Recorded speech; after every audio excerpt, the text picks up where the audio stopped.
You ever wonder what happens when you get everything you wanted, you have this massive success, and then just moments later, you hit rock bottom? We're about to jump into a story that, even though is ancient, absolutely nails this feeling of burnout that can come right after a huge win. Wow. Just let those words sink in. That is some serious despair. It's not just, I'm having a bad day. That is a plea for it all to just end. So when you hear that, who pops into your head? Probably someone who's lost it all, right? A soldier on a losing battlefield. An artist whose masterpiece just got destroyed. Well, here's the twist. The person who prayed that prayer was none of those things. In fact, he was fresh off the single biggest victory of his entire career. And that paradox, that complete emotional whiplash, is exactly what we're going to unpack. See, this isn't just some dusty old tale. It's a fantastic case study in what happens when we push ourselves to the absolute limit. It's about burnout, exhaustion, and how weirdly fragile we can be right after our greatest successes.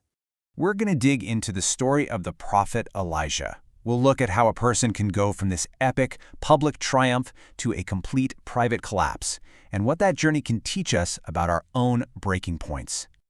All right, let's go to the good part first, the triumph. Because to really understand the crash, you first have to appreciate just how high he was flying right before it happened. So picture this. There's this massive showdown on a mountain called Carmel. It's Elijah, all by himself, up against hundreds of his opponents, and the whole nation is watching.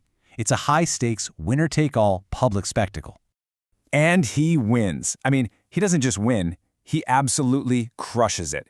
It's a miraculous, undeniable, legendary victory. At this moment, he is at the absolute peak of his power. The emotional high must have been insane.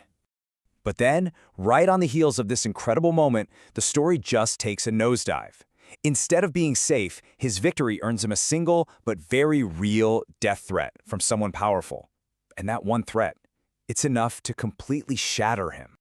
And this is where our hero's journey just unravels. He starts running, not toward a new goal, but just away from everything and everyone. You know, his breakdown follows this pattern that is so familiar to anyone who's experienced burnout. First, you've got the intense stressor. For him, that death threat. Then comes the crash, right? The adrenaline fades, and you're left with total physical and emotional exhaustion. And finally, isolation.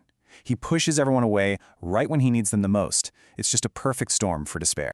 So he runs for a whole day out into the middle of nowhere, collapses under a bush, and that's when he says those words we heard at the start. I have had enough, Lord. Take my life.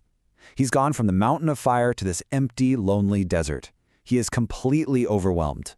But this is where the story pivots. Because his recovery doesn't come from another huge, spectacular moment.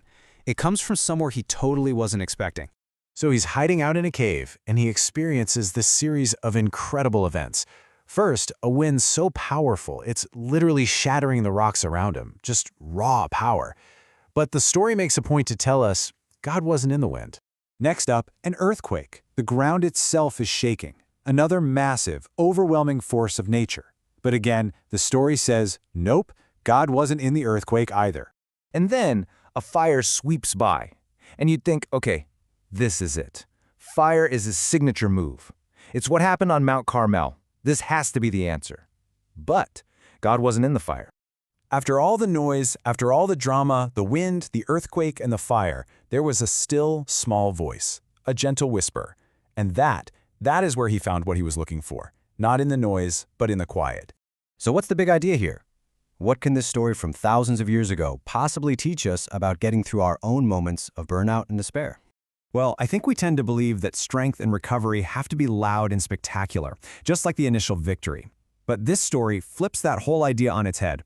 It teaches us that sometimes real strength is quiet, that recovery can be simple, that it's okay to be human and to feel weak, and that the most important work often happens in private, not on a public stage.